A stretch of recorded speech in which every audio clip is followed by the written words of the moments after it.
And you will have to take up whatever seed is left at the foot of the table. Do this instead. Sit at the foot of the table. Then when the host see you, he will come and say, "My friend, I have a better place for you." Then you will be honored in front of other guests.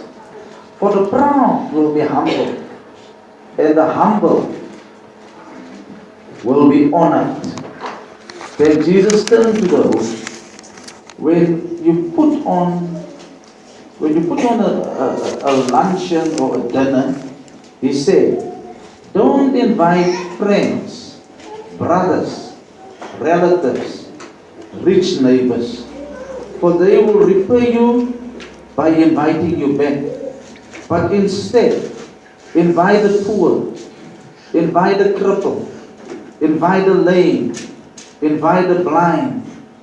Then at the resurrection of the godly God, He will reward you for inviting those that cannot repay you. Hearing this, a man sitting at the table with Jesus exclaimed, "What a privilege it would be to have a share in the kingdom of God."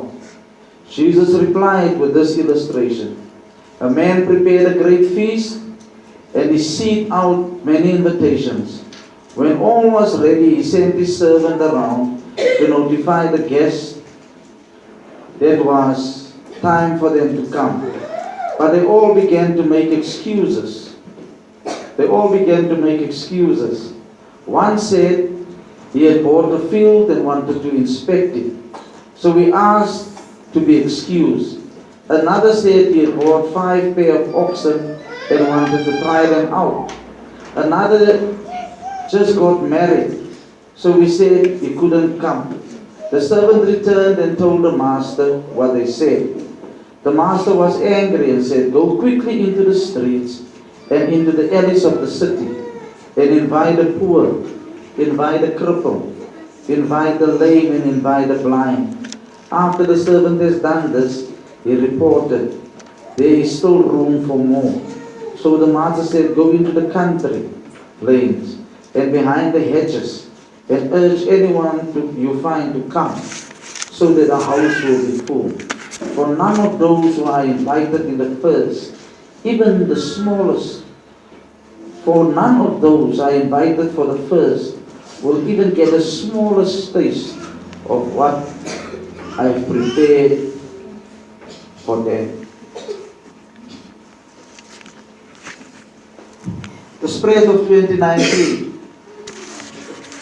What? Who you have at your table says a lot about you. Who you have at your table says something about who is in and who is out. A table is not only where one say grace. A table is a space where you extend grace. Many a times when we go sit and we're about to eat, we want to say, let's say grace. But the table is not only for grace. A table is where you sit and you extend grace. He prepared the table before me in the midst of my enemy is an extension of grace. Tables are a place where philosophers, teachers impart wisdom. When you sit at the table and you're busy having supper or whatever you're eating, you impart wisdom. That's why it is very rude for you to sit and have supper or lunch in front of a TV. It's very rude of you